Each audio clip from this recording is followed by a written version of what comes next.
നമ്മളെപ്പോഴും നമ്മളോട് ചിലപ്പോഴൊക്കെ ചോദിച്ച് കാണും, ഞാൻ എങ്ങോട്ടാണ് ഈ പോകുന്നതെന്ന്. ഒരു പക്ഷേ നമ്മളെങ്ങോട്ടും പോകുന്നുണ്ടാവില്ല. ഒരു പക്ഷേ പുതിയതെന്തോ നമ്മളിതിലേക്ക് വന്നിട്ടുണ്ടാവും. പുതിയ അനുഭവങ്ങൾ, പുതിയ കാഴ്ചപ്പാടുകൾ, അല്ലെങ്കിൽ പുതിയ ചിന്താഗതികൾ ഒക്കെ നമ്മളിതിലേക്ക് വന്നിട്ടുണ്ടാവും. അപ്പോഴും നമ്മൾ ചോദിക്കും, ഞാൻ എങ്ങോട്ടാണ് പോകുന്നതെന്ന്. പക്ഷെ ഒരിക്കലും നമ്മളൊരു യാത്ര പോകുമ്പോൾ നമ്മൾ ചോദിക്കാറില്ല ഞാൻ എങ്ങോട്ടാണ് പോകുന്നത്. കാരണം നമുക്കറിയാം നമ്മൾ എങ്ങോട്ടാണ് പോകുന്നതെന്ന്.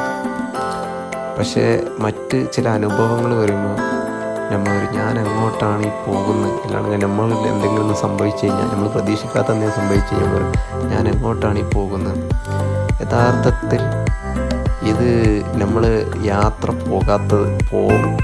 പോകാത്തത് കൊണ്ടുണ്ടാകുന്ന ഒരു സംഗതിയാണ്. യാത്ര പോകുമ്പോൾ ഒരിക്കലും ഒരു ലക്ഷ്യം മുന്നിൽ കാണരുത്. യഥാർത്ഥത്തിൽ നമ്മൾ ആ ലക്ഷ്യത്തിലേക്ക് തന്നെയാണോ പോയിക്കൊണ്ടിരിക്കുന്നതെന്നുള്ള, ജസ്റ്റ് ഒരു സ്ഥലത്തേക്ക് പോകുമ്പോൾ ജസ്റ്റ് നമ്മൾ സ്ഥലം കണ്ടിട്ടില്ലെങ്കിൽ നമ്മുടെ ഉള്ളിലുണ്ടാകുന്ന ഒരു ഇമാജിനേഷൻ, ആ ഇമാജിനേഷൻ ബേസ് ചെയ്തിട്ടാണ് ആ ഇമാജിനേഷൻ്റെ പിന്നാലെയാണ് പോകുന്നത്. എന്നാൽ ഇമാജിനേഷൻ വ്യത്യസ്തമായി യഥാർത്ഥത്തിൽ ആ സ്ഥലം നമ്മൾ കാണുമ്പോൾ നമ്മൾ ഇമാജിന് വ്യത്യസ്തമായിരിക്കും. അപ്പോൾ യഥാർത്ഥത്തിൽ നമ്മൾ ഓരോ യാത്ര പോകുമ്പോഴും, ശരിക്കുള്ള യാത്ര പോകുമ്പോഴും നമ്മൾ ചോദിക്കണം, ഞാൻ എങ്ങോട്ടാണ് പോകുന്നതെന്ന്. തീർത്തും മുൻധാരണകളില്ലാതെ പോവുക എന്നതാണ് യാത്രയുടെ ഭംഗി.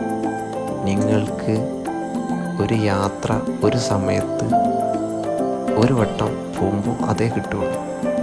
അടുത്ത തവണ ഡെസ്റ്റിനേഷൻ, അതായത് യാത്രാസ്ഥലം ഒന്ന് തന്നെയാണെങ്കിലും വ്യത്യസ്ത അനുഭവങ്ങളും വ്യത്യസ്ത രീതികളായിരിക്കും നിങ്ങളെ പ്രതീക്ഷിച്ച് കൊണ്ടിരിക്കുന്നത്.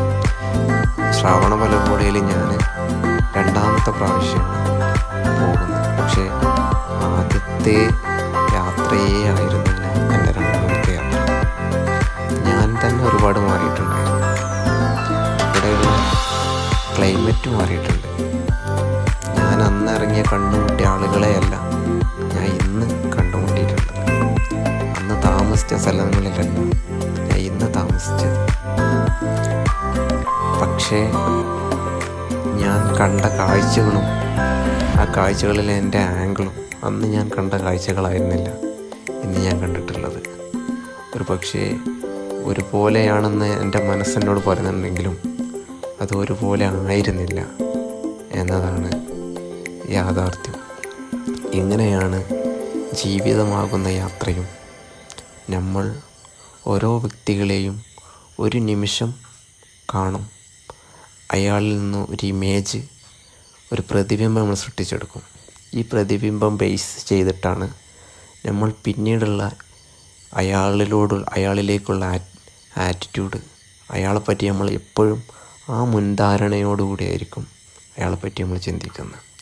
എന്നാൽ യഥാർത്ഥത്തിൽ അയാൾ മാറിയിട്ടുണ്ടാവും. അയാൾ നമ്മൾ പണ്ട് കണ്ട ആളേ ആവില്ല. അയാൾ ഒരുപാട് അനുഭവങ്ങളിലൂടെ കടന്നിട്ടുണ്ടാവാം. ഒരു പക്ഷേ അയാളേ അല്ലാതിരിക്കാം. ഇതുപോലെയാണ് യാത്രകൾ എന്ന് പറഞ്ഞു കഴിഞ്ഞാൽ പുറം ലോകത്ത് സ്ഥലങ്ങളിൽ നിന്ന് സ്ഥലങ്ങളിലേക്കാൾ ഉപരി അവനവൻ്റെ അനുഭവങ്ങളിലേക്കാണ് യാത്ര പോകുന്നത്.